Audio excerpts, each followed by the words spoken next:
What's up, boys? How's it going? So let's talk about transformers, huh? Alright, so I got a transformer right here. I pulled this one out of a water furnace geo unit. It got flooded out in Helene, and I changed it due to concerns about corrosion over time. It was still working, but hey, I rewired that whole unit anyway, so wow, what's a transformer at that point, right? So, transformers work off of the principle of electromagnetic induction, Faraday's laws, James Clerk Maxwell, the OGs, you know. So anyway, we got a primary winding that has got a common black wire. So this is your common tap right here. Got your red 208 volt winding and the blue 240 volt winding. And then it's the secondary is rated at 24 volts AC. Alright, so if you wanted to represent that in the schematic form, it'd look like this, where you have your primary winding, 240 volt tap, 208 volt tap, common, and then you got your 24 volt side. Alright, so what happens is you're going to hook this up to 240 permanently. It's always going to have current flowing through this coil, generating a alternating drunk magnetic field. And the core material right here focuses and harnesses that magnetic field, and it's always coursing through. And since the secondary is wound around it as well, you end up inducing a voltage into the secondary. Okay, so here's what a transformer formally does. Or, Jesus. Here's what a transformer really does. Since electricity and magnetism are two distinct expressions of the same exact force, what we're doing is we're taking a current, flowing a current through the primary, converting it into a magnetic field, taking some of that magnetic field, and using that magnetic field to induce a voltage. All right. So the beautiful thing about transformers, you know, they're the bedrock of modern civilization. TikTok and Hulu wouldn't exist if it wasn't for transformers, guys. You better have some respect when you think about it, because this is a device that has no moving parts. Literally. The magnetic field is the only thing that's moving, unless you count the vibration, of course. And speaking of that, where does that vibration come from? You ever walk by a transformer and you hear it going brrrr? Why is that? Well, it's because of this core material. You see right here, they got laminations. This is not one huge chunk of metal. It's a bunch of different tiny pieces of metal that are the same shape that are laminated together. Why do they do that? It's to prevent something called eddy currents. All right. So eddy currents are electrical currents that can develop in the core material. Now, it's not a magnetic current. It's an electrical current that interferes with the magnetic flux that's trying to make it through. And you can end up with losses, heat generation. These things always generate heat, but if you have a bad core design, it gets out of control. It's crazy, right? So they laminate these, and the reason for using the laminations is that it breaks up the crystalline structure of the metal, and that is good for reducing eddy currents, right? So here are some cool things, right?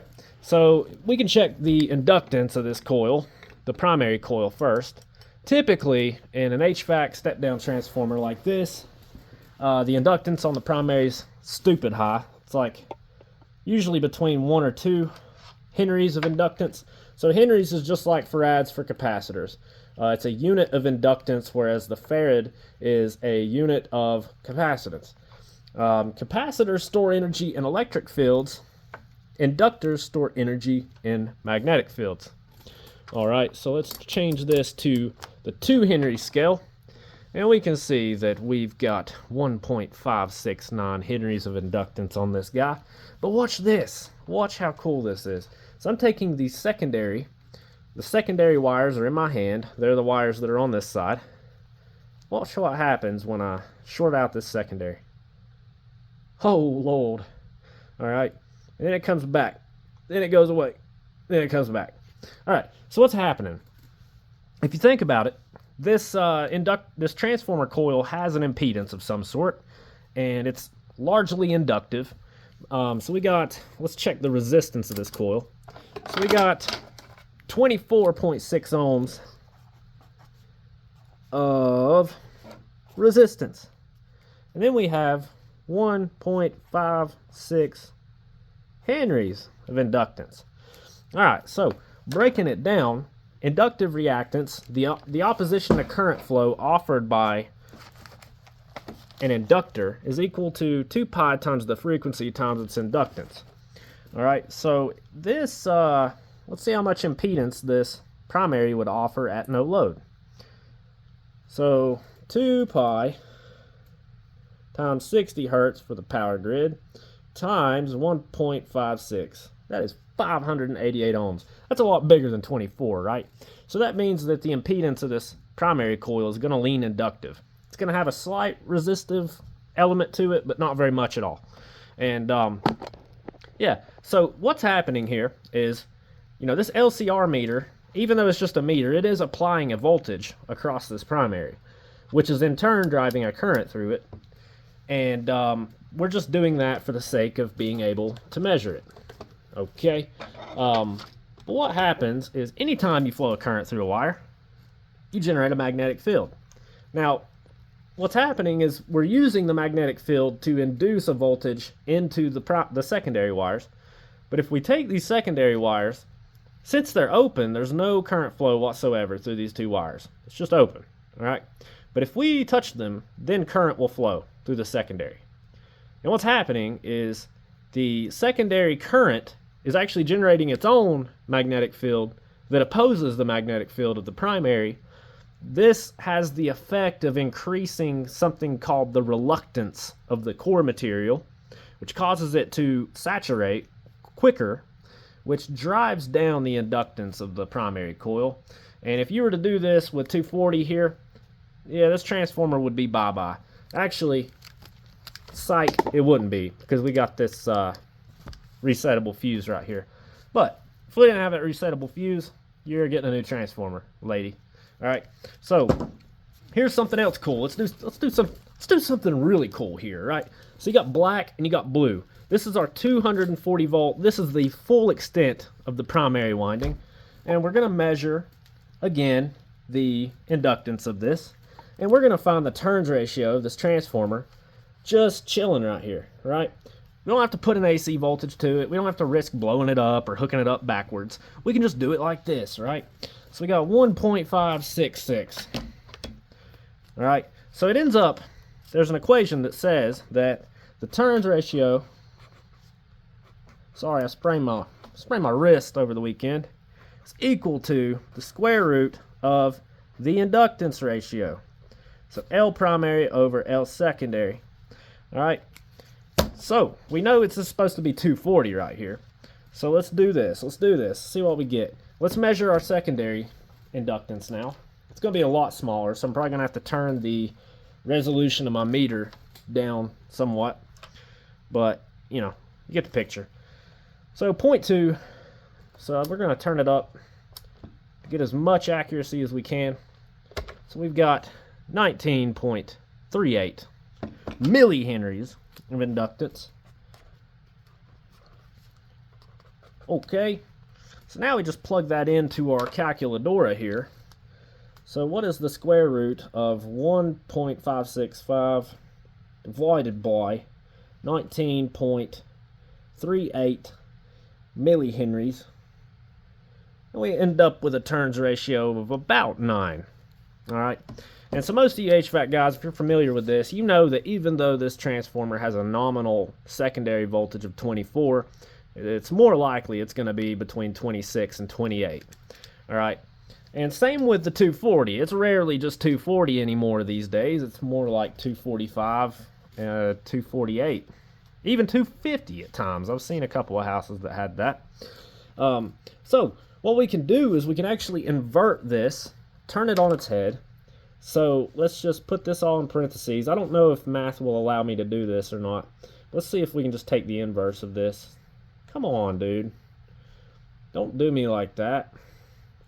Let's do, yeah, there we go. So we'll take the reciprocal of this entire thing, which essentially that is just like the equivalent of swapping these two around, right?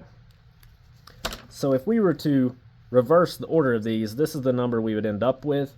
And now what we can do is say, okay, let's feed it an input voltage of 240 volts and see what voltage we get out of the out of the other side. 26.7. All right, now what happens if we give it 248 volts and make it more like real life? 27.5, right? So, and we can do the same thing with 208 if we just take, instead of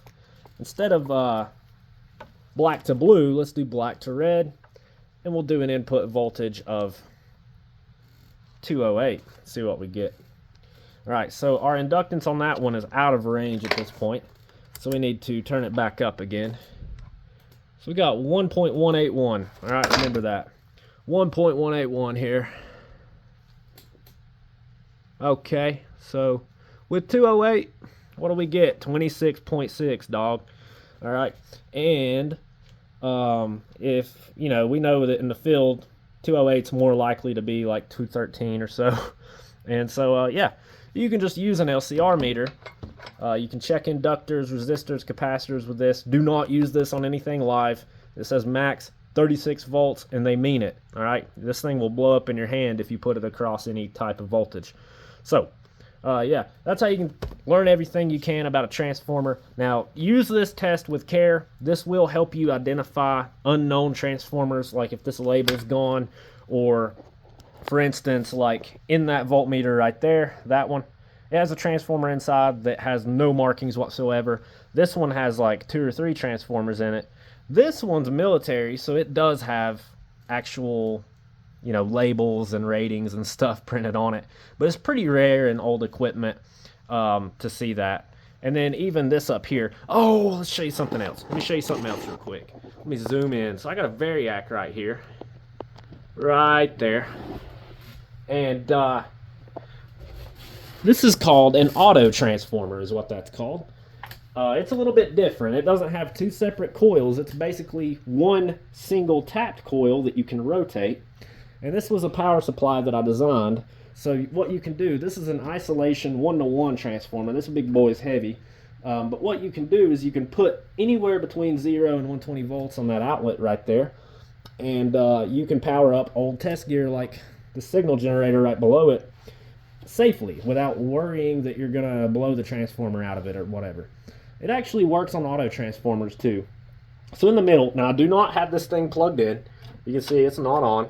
But yeah, like the middle tap is the tap. So what's happening is there's a carbon wiper under this, and as you rotate it across this coil, it makes contact along this whole coil, which creates a variable tap. And you can actually use this to figure out, I'm kind of lazy, I really don't want to do it right now, but if I hooked across all of these, I'd be able to see what output voltage I would get. I've done this before, it works great, and yeah, so love yous.